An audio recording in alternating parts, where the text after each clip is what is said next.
An issue we see all the time with affluent retirees is being forced to take income they don't actually need, simply because of required minimum distributions. And as we know, that income becomes fully taxable at ordinary income. But what we also see is that there are strategies available that can materially reduce that tax impact. And one of the most overlooked, particularly in higher income situations, is the qualified charitable distribution. Welcome to the Wealth in Transition Report. I'm Mike DePaul, a private wealth advisor with Newport Wealth Advisors here in Newport Beach, California.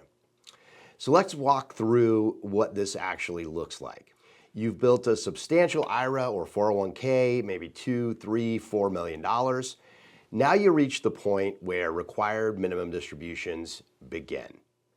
And all of a sudden, you're forced to take a significant amount of income every single year, whether you need it or not. And that income, as we know, is fully taxable at ordinary income. So now the question becomes, what do you do with it? Because just taking it and paying the taxes is rarely the most efficient answer. What we often see in practice is that people take those required distributions, recognize the tax impact, and then try to be thoughtful about what to do with the money. In many cases, that includes charitable giving. And on the surface, that makes a lot of sense.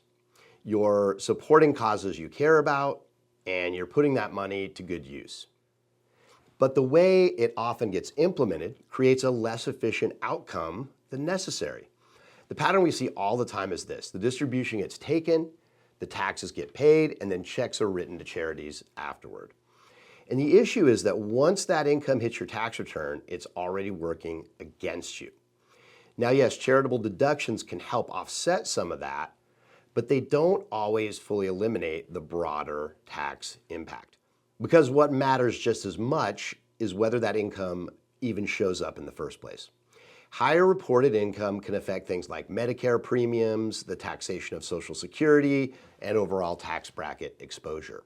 And here in California, this becomes even more important because IRA distributions are fully taxable at the state level, and charitable deductions don't always create a fully offsetting benefit. So you can end up in a situation where you've done something positive, you've given to a charity, but still created a larger tax burden than necessary for yourself. This is where a different approach comes into play. A qualified charitable distribution allows you to send money directly from your IRA to a qualified charity. And when it's done properly, that distribution satisfies your required minimum distribution, but never shows up as taxable income. So instead of taking the income and trying to offset it after the fact, you're preventing it from showing up in the first place. And for larger retirement accounts, that distinction can be very meaningful because those required minimum distributions can impact everything from your tax bracket to Medicare premiums to overall income planning.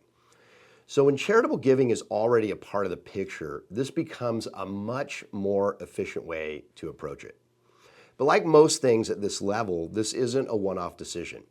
It needs to be coordinated with your broader tax strategy, your income plan, and your long-term estate considerations. Because the real question isn't just whether you're giving to charity. It's whether you're doing it in a way that actually aligns with the rest of your financial plan.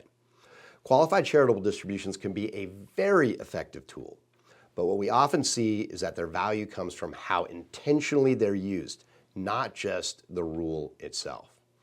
If you're looking at how required distributions, charitable giving, and tax exposure all fit together, particularly with larger retirement balances, this is an area where thoughtful coordination can make a meaningful difference. And in complex situations like these, the objective isn't to create more complexity. In fact, it's the exact opposite. It's to simplify through clarity and alignment. Once again, this has been the Wealth in Transition Report. I'm Mike DePaul. Thank you so much for watching. We'll see you in future videos.